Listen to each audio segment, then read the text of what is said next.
Assalamualaikum warahmatullahi wabarakatuh. Selamat siang para siswa sekalian, peserta MPLS SMA Sunan Giri tahun 2020 yang berbahagia. Alhamdulillah, puji syukur kita panjatkan kehadirat Allah SWT yang telah memberikan rahmatnya pada kita semua. Pada siang hari ini kita masih diberikan kesempatan kesehatan untuk bisa melaksanakan kegiatan MPLS.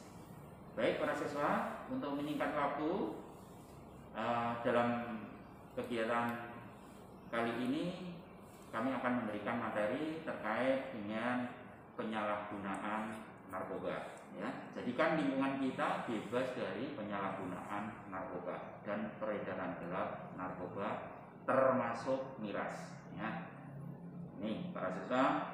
Jadi supaya punya bekal selama dalam menjalankan belajar di lembaga ini, supaya nanti tidak sampai terjerumus yang namanya narkoba. Baik, sebelum masuk ke materi, sedikit perkenalan ya. Nama Asmani, kami asli dari Tuban, pangkat itu jabatan selaku Kasih Umum Polsek Manganti. Pendidikan Polri sebagai Milsuk ya. Nah, kemudian untuk penugasan selama di Brimob dan sampai sekarang tibalah di Polsek Manganti ini ya. Itu sedikit perkenalan untuk menyingkat waktu. Langsung aja kita masuk materi ya. Jadi kali ini masalah narkoba ya, narkotika dan obat-obatan. Nah, narkoba ini yang dilarang adalah penyalahgunaannya, ya, penyalahgunaannya, ya, karena kan sudah menggunakan tanpa resep, ya, atau tanpa petunjuk medis, yaitu sudah membahayakan. Nah, di sini ada namanya pecandu narkotika. Namanya pecandu berarti orang yang menggunakan atau menyalahgunakan narkotika ya, dan dalam keadaan ketergantungan baik secara fisik maupun psikis. Nah, ini pecandu berarti dia selalu ketergantungan. Ini jangan sampai kita masuk dalam hal ini, naudzubillah. Kemudian penyalahgunaan ya. Nah, orang yang menggunakan narkotika tanpa hak atau melawan hukum, ini yang dikatakan penyalahgunaan ya, tidak menggunakan resep dokter atau aturan medis, mereka beli sendiri, menggunakan sendiri, dan ditambah lagi yang berbahaya, berlebihan. Nah, ini ya, jadi disalahgunakan. Kemudian rehabilitasi medis. Nah, rehab itu proses kegiatan pengobatan ya secara terpadu untuk membebaskan pecandu dari ketergantungan narkotika. Nah, ini ya. Jadi kalau sudah tergantung, sudah kecanduan, harus dilakukan rehab. Nah, terkait masalah narkoba ini maupun miras, ya, ini sudah jelas diatur dalam Undang-Undang Nomor 8 Tahun 99 tentang Perlindungan Konsumen, kemudian juga tahun Nomor 18 Tahun 2012 tentang pangan, kemudian Kitab Undang-Undang Hukum Pidana ya. Ini dasar larangan miras di Kabupaten Gresik ya. Kemudian ditambah juga Peraturan Bupati Nomor 19 Tahun 2004 tentang perubahan atas Peraturan Nomor 15 Tahun 2002 ya, tentang larangan peredaran miras di Kabupaten Gresik. Jadi di Gresik ini diatur ya, mulai dari undang-undang tadi sampai Pergub ya, peraturan bupati ini. Nah, kemudian dampak penyalahgunaan narkoba, dampaknya ini sangat banyak sekali ya. Untuk ganja ini pasti ya, dari organ-organnya pasti nanti akan terganggu ya, mulai dari otaknya berpikir sudah nggak peduli dengan lingkungan orang lain dan sebagainya ya, matanya kelihatan merah dan sebagainya.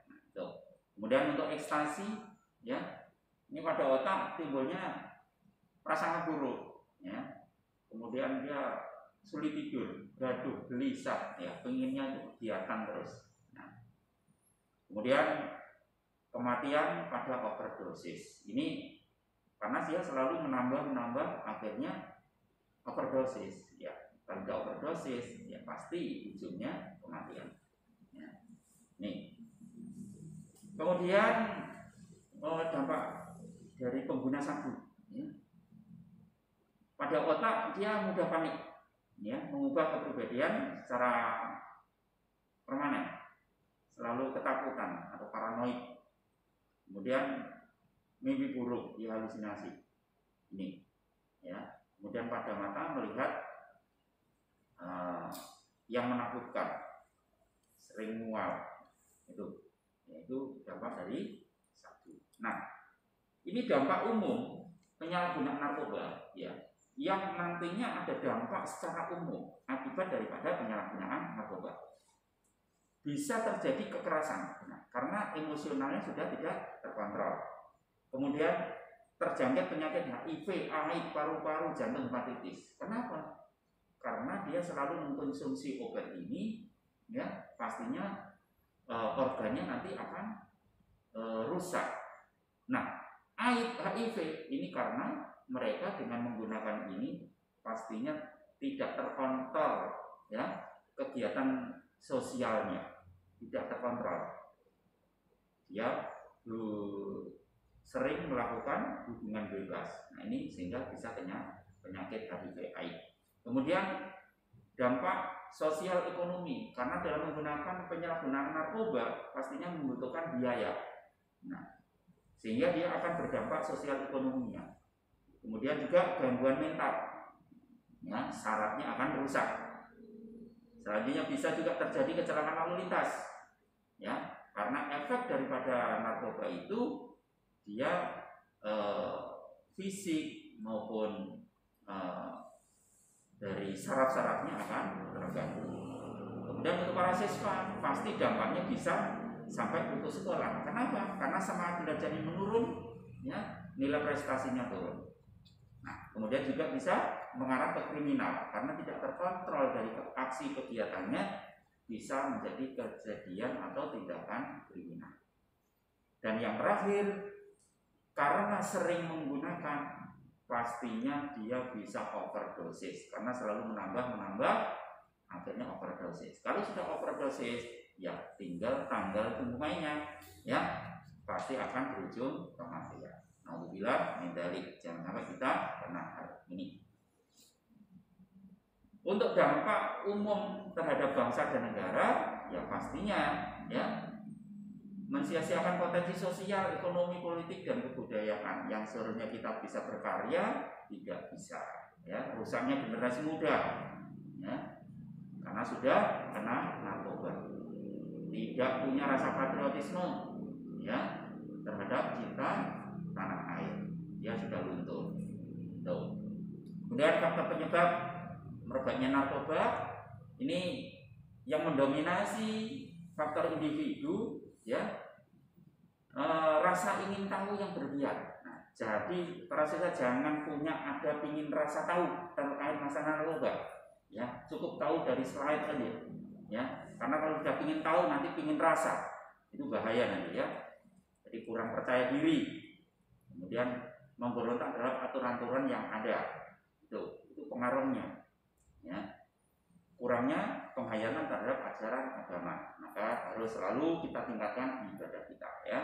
Kemudian faktor lingkungan, komunikasi kurang harmonis, ya, lingkungan keluarga, ya, adanya keluarga teman yang menggunakan narkoba. Nah, makanya kalau kita cari teman jangan sampai salah berteman. Kalau orang yang sudah memakai narkoba, hindari supaya kita tidak terjerumus. Kemudian ada ancaman fisik dari teman atau pengedar. Nah, pasti ada tekanan.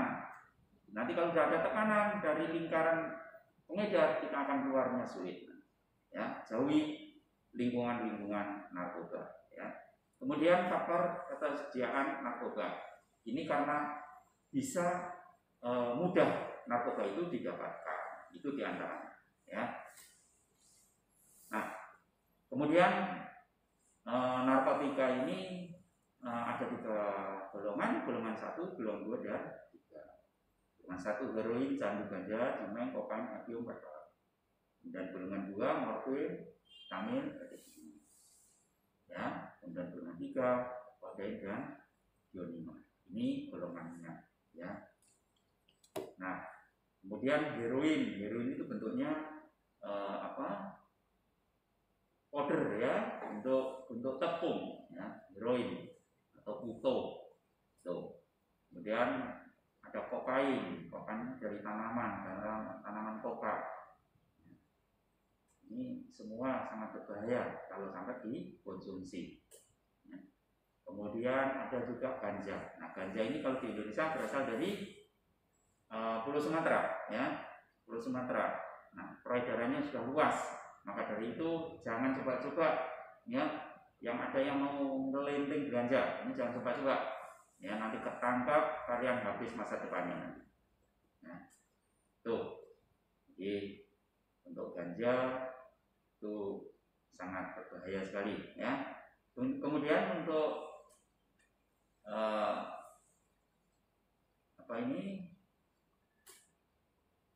ekstasi, ya.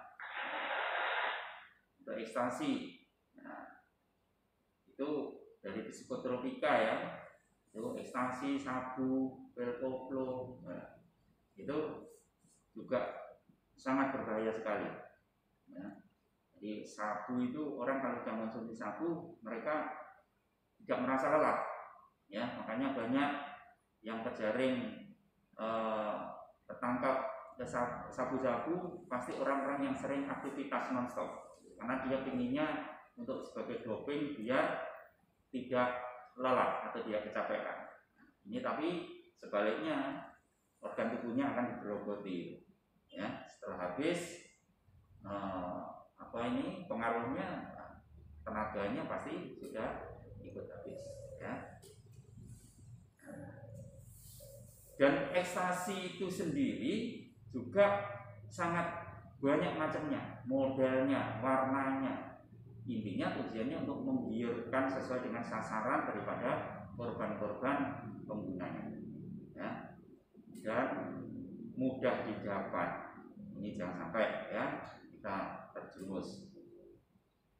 Kalau sabu-sabu itu warnanya putih, ya, kayak micin, ya, kayak micin. Nah, itu kalau sampai konsumsi mereka akan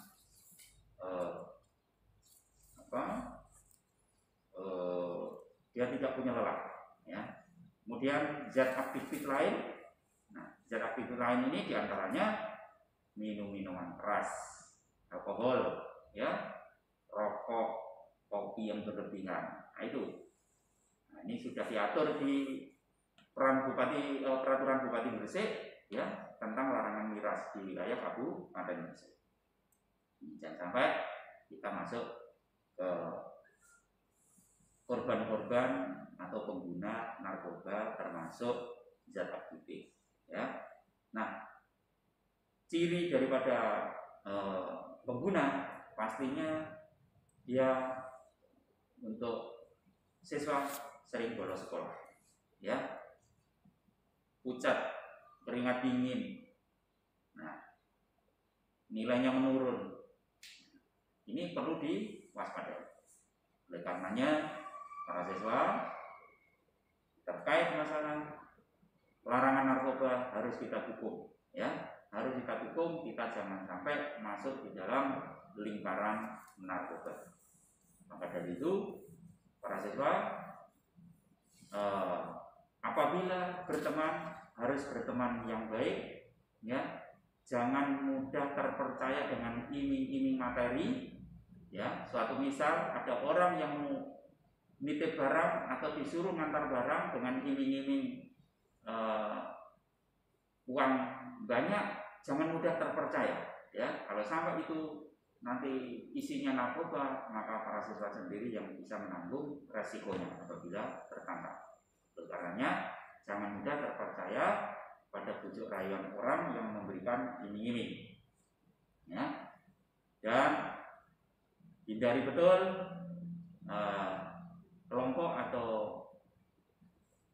orang-orang yang diketahui sering menggunakan narkoba. Dan sekali lagi juga tolong berikan informasi, ya, berikan informasi siapa, di mana, bagaimana modusnya orang-orang yang sebagai pengedar atau pengguna narkoba kepada kita, supaya kita sama-sama bisa membantu untuk membasmi atau menghentikan peredaran narkoba, supaya tidak terjadi korban-korban selanjutnya yang lebih banyak.